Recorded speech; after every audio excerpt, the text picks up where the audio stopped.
Hello दोस्तों, कैसे हैं आप सब? उम्मीद करते हैं आप सभी अच्छे होंगे। चलिए फिर बिना किसी देरी के कहानी को शुरू करते हैं। एक छोटे से गांव में रहता था एक सीधा साधा किसान जिसका नाम था रामू। रामू मेहनती तो बहुत था, पर किस्मत उसका साथ नहीं देती थी। उसकी फसलें बार बार बर्बाद हो जाती थीं। कभी सूखा पड़ जाता, कभी कीड़े लग जाते। इस वजह से रामू हमेशा कर्ज में डूबा रहता। एक दिन खेत में काम करते हुए रामू को एक चमकदार चीज दिखाई दी। वो उसे उठाकर करीब लाया। यह तो एक हीरा था। हीरे को देखते ही रामू के चेहरे पर खुशी छा गई।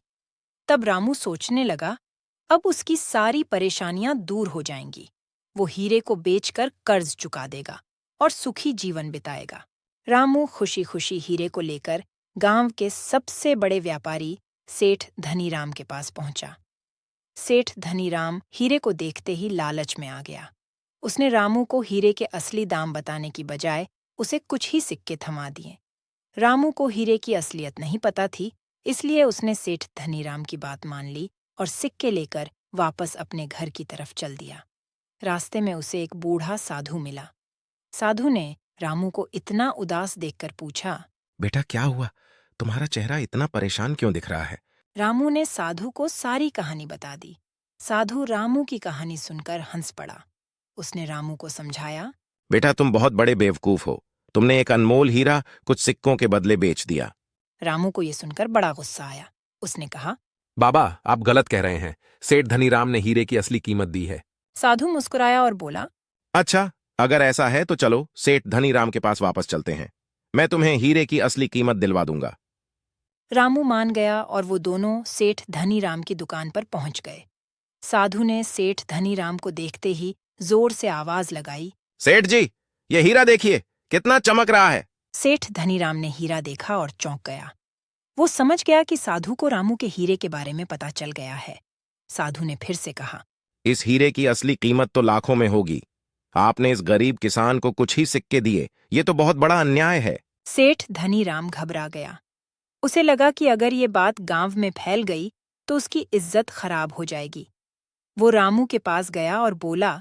मुझे नहीं पता था कि इस हीरे की इतनी कीमत है। मुझे माफ करो, मैंने तुम्हारे साथ गलत किया।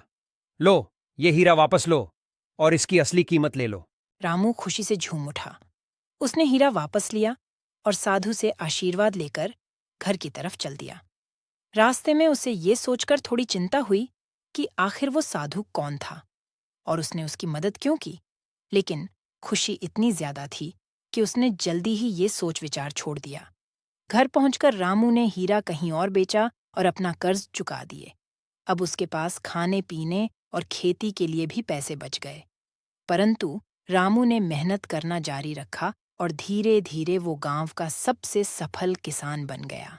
एक दिन खेत में काम करते हुए रामू को फिर से एक चमकदार चीज दिखाई दी। वो उसे उठाकर करीब लाया। यह तो एक और हीरा था। इस बार रामू को पता था कि उसे क्या करना है। उसने सीधे शहर के सबसे बड़े जौहरी के पास जाकर हीरा बेच दिया और अच्छी खासी रकम कमाई। कुछ समय बाद उसी बूढ़े साधु का रामू को फिर से सामना हुआ। इस बार रामू साधु के चरणों में गिर पड़ा और धन्यवाद दिया। साधु ने उसे आशीर्वाद दिया और कहा। बेटा, मेहनत और ईमानदारी ही सच्ची सफलता की कुंजी है। तूने ये सीख ली, ये बहुत अच्छी बात है। रामू ने हंसते हुए कहा। बाबा, आपकी मदद के बिना ये सब मुमकिन नहीं था। आप सचमुच देवता हैं। साधु मुस्कुराया और रामू को अलविदा कहकर चला गया। रामू सालों साल सुखी जीवन बिताता रहा है। वो कभी किसी का हक नहीं मारता है और हमेशा मेहनत करके ईमानदारी से कमाता है। तो दोस्तों, ये कहानी हमें सिखाती है कि ईमानदारी और मेहनत ही असली चतुराई है। उम्मीद करता हूँ आपको ये कहानी अच्छी लगी होगी। अगर हाँ, तो लाइक करें, कमेंट करें और अपने दोस्तों के साथ शेयर जरूर करें। मिलते हैं अगली कहानी में। धन्यवाद।